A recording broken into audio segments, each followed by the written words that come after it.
Bernstein Show. Here's Ed.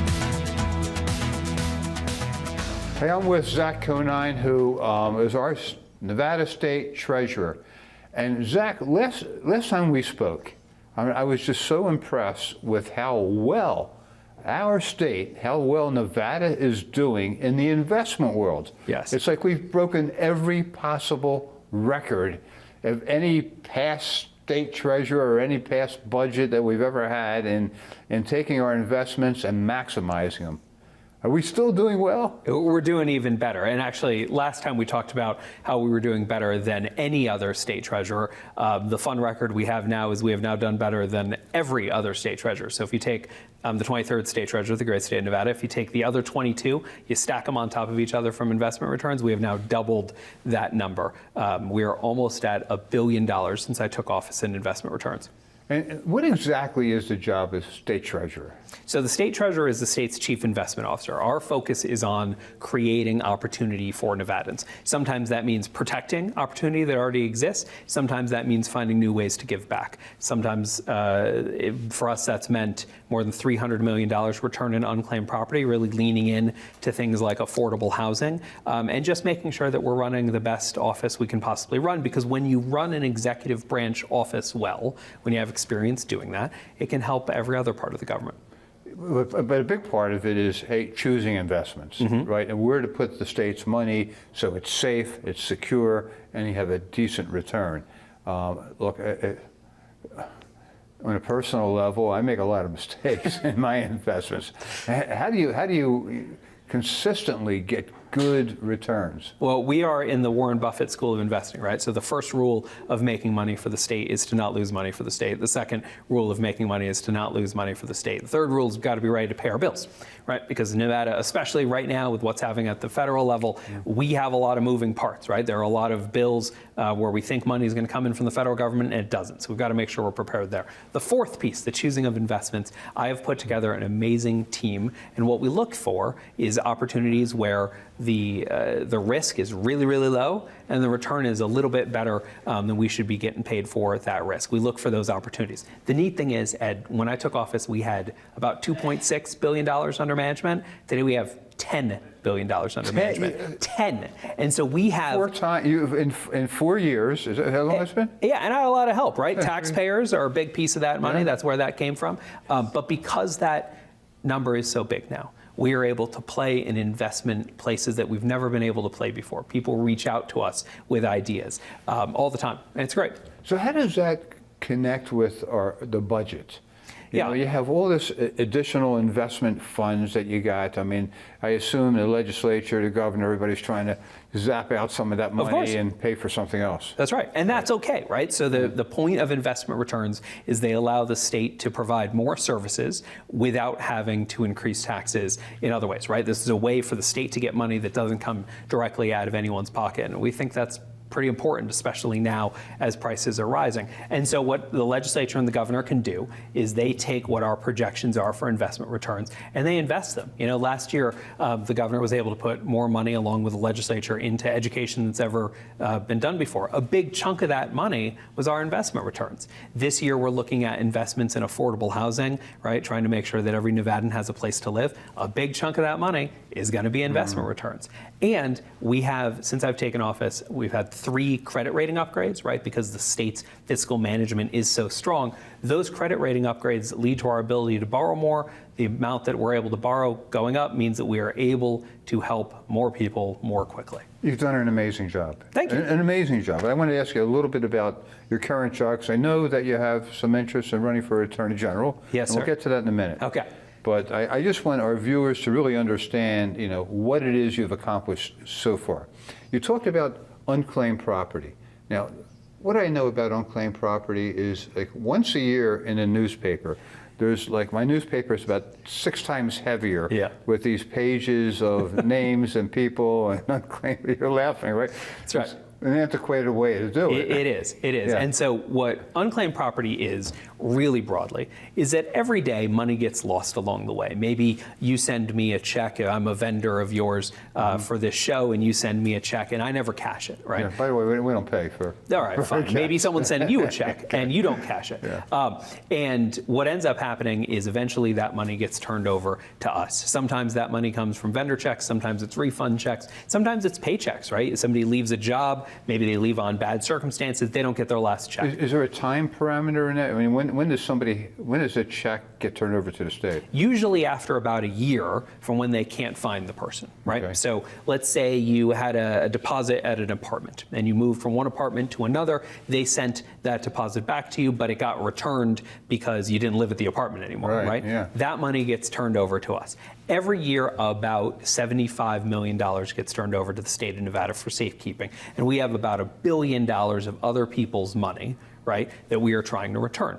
What I have done since I've been treasurer is we really focused on the individual and making sure we give that money back. In the past, the state has used that money to pay for all sorts of things, and that's fine temporarily, but we still owe it to somebody, right? It's not my money. And so we have spent a lot of time making sure that we return that money. To date, we have returned $300 million to Nevadans. And some of that, like during the pandemic, right, we took the list of everybody who had filed for unemployment when that system was not working. I should mention that system does not report up to the Treasury, but we took that list, we took the list of people who had unclaimed property, we pushed them together, we found $10.2 million, $10.2 million owed to people who were out of work during the pandemic, and we were able to return it. This is the work, right? Like if a constitutional officer, if an executive branch agent is able to do their job as well as possible, they deliver for Nevadans in whatever way they can.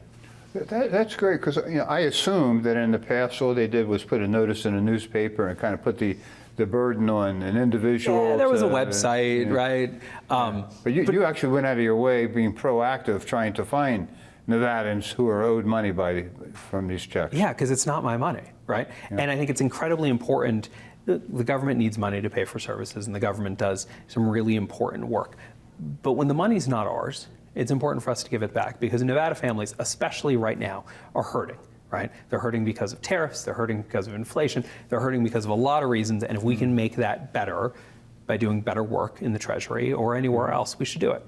I mean, you mentioned tariffs. Is there going to be a resulting effect on Nevada because of the tariffs? Without question. In what regard? So we're seeing two things, right? We're seeing, one, the long-term impacts of uncertainty on business. And this is really concerning because, as we know, right, when individuals have uncertainty in their life, they don't spend money, and Nevada is based on people spending money.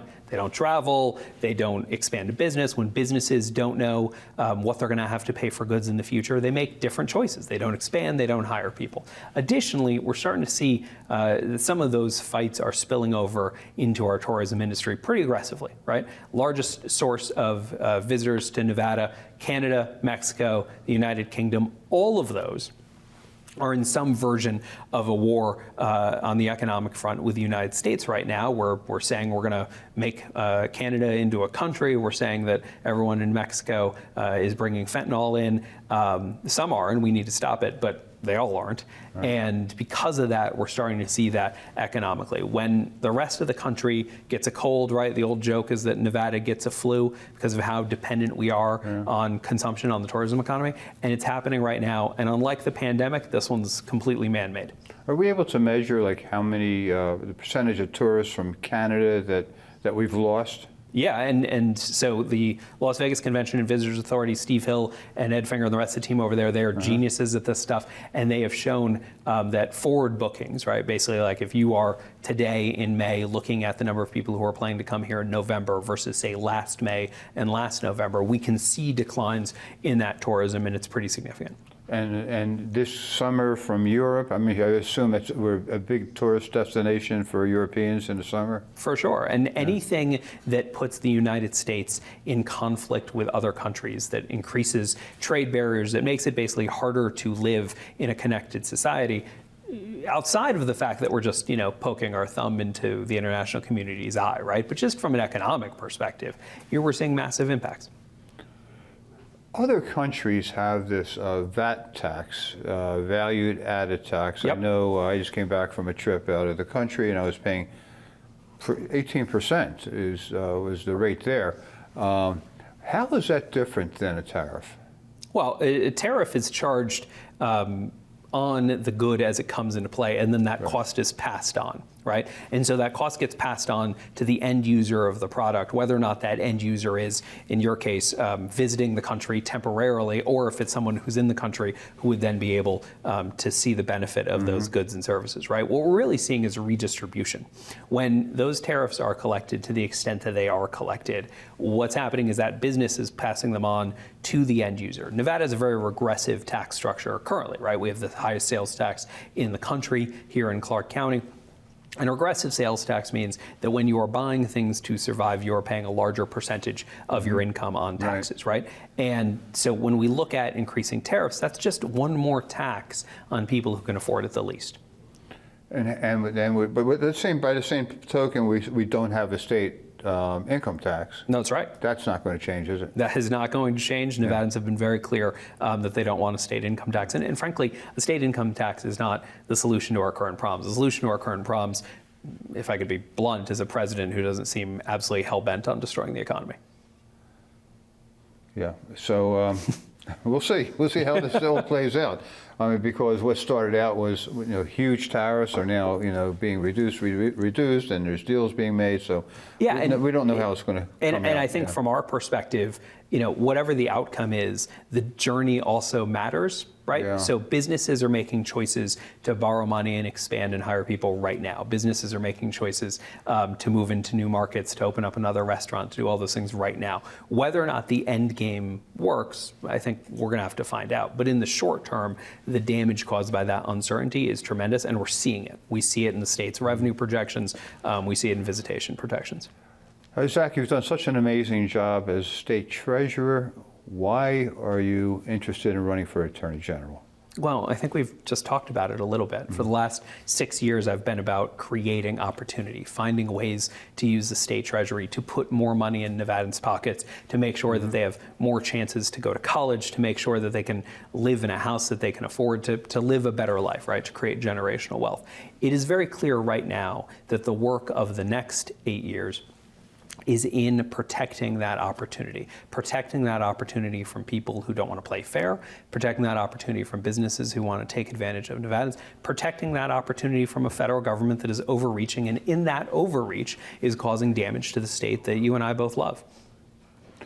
So what is it about the Attorney General's office that empowers you to do some of these things? Well, number one, fighting federal outreach is something we have seen attorneys general all around the country doing, right? They're pushing back against things that are clearly illegal, clearly unconstitutional. Do you see Republican AGs doing it, or is it just partisan? It's primarily Democratic AGs, and I think that has more to do with the nature of the parties right now, and frankly, the nature of the Republican Party. We see this today. The mayor of Sparks, Nevada, the other day was kicked out of the Washoe County Democratic or Republican Party, because he agreed with something that Senator Rosen, who happens to be a Democrat, said. Right? It is basically a cult at this stage in the higher levels of the Republican Party, and that's tough, right? And unfortunately, that leads to attorneys general who I expect in the dark, if they were looking at themselves in a mirror, would say, I really wish if a Democratic president was doing this, I would have a lot of problems with it, but I can't politically have a problem with it.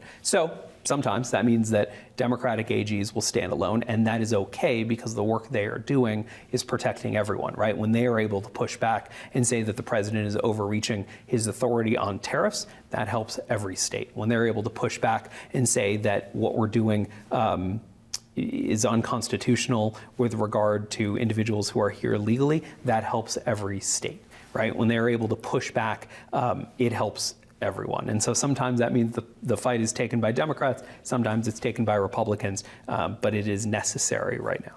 You speak oftentimes about how well the staff works in your office, and how important it is when you're heading a state agency to utilize that staff, motivate them, and get them in the right, getting them on board. The Attorney General's office is largest law firm in the state, right? Does that present a different challenge? I think it scales the challenge, right? So the main job of state government, the biggest job, the thing I say all the time, is convincing a bunch of really smart people to work for less money than they could make in the private sector and work much, much harder. And over the last 6 years, I have put together a Treasury team that is second to none in the work that they do. So much of our success is our success, right? It's not just me, it's the entire team. And you credit them. Every time we talk, you credit them. Because that is what a leader does, because that is what they deserve. And in the AG's office, take a staff of 600, right, give or take, and in the Treasury it's 60. So we take that group of people, we increase it by almost 10x, and in that, think of how much we are going to be able to get done. Think of how much I've been able to get done with 60 people. Give me a larger group of folks, we are going to fundamentally change the state for the better. The Attorney General office requires, the Attorney General law requires an attorney to be an Attorney General, right? Yeah. So that is your background. I should mention that. Even though you're a state treasurer, you are an attorney. It is, yeah. Well, before I was state treasurer, I was an attorney. And in the private sector as an attorney, my work was helping small businesses get started, right? And get out of problems. You know, you're an attorney who solves problems. I'm an attorney who solves problems. There's plenty of attorneys who just cause problems, right? But the good ones, the ones that do the work we do, we look for solutions that are going to help working people. And in the Attorney General's office, I can't wait to take the combination of factors, right? My massive experience in the private sector, actually like working with businesses and seeing how that works, and our experience in the public sector, really making government deliver for Nevadans, to take those two things and put them together, I think it's going to be something really special. I can't wait to get started. As Nevada State Treasurer, you spent a lot of time in Carson City? Yes. And would that change or increase, decrease as Attorney General? No, in both cases, we have teams that are split between the North and the South. My family lives down in the South this year. Sometimes my family lives up in the North, and so we're spending more time in the South this year. But functionally, you become the attorney for the entire state government, and that means you go where the problems are, where the opportunities are. Just like right now, I'm the treasurer of the investments, debt, and cash teams. About 40% of my folks are in Carson City. I spend time with them. And the financial security, the unclaimed property, the college savings, some of the operations folks are down here. I spend time with them. A lot of what both jobs involve is dealing with legislative issues. Legislature is still in session. It is. For a short period of time, I guess, yet to come. Do you have an opinion on how we're doing as a legislature? I think the legislature does an amazing job given the resources they have. Remember, one of only a few states that meets for 120 days every 2 years. Most of those legislators do not have staff when the legislature is not in session, and so you have 120 days to do the work of a big old state that has a lot of moving parts. I think they do an exceptional job given the resources they have. From a state treasury perspective, our job is to support that, right? And so we work with legislators. Every day I'm getting a call from a legislator on something, right? Whether it's how's the rainy day fund doing? What if we need to go into it in emergency? How would that work? What's the state's credit rating let us do from an opportunity perspective? How do we solve affordable housing? You know, in the Treasury, there's never been a treasurer who spent a lot of time on affordable housing before, but a couple of years ago, we identified it as one of the most fundamental issues facing the future of the state. And so since then, we have spent $2 billion, $2 billion on affordable housing bonds, the most that's ever been spent from a state perspective. We ran it through the housing division with a lot of help, a group that put together the Homeans Nevada program, and we created the Nevada State Infrastructure Bank. So has it been successful? Have we actually created affordable housing or more houses? Tens of thousands of units, right? And now that's laudable and we're really excited about it, but there is so much more work to be done.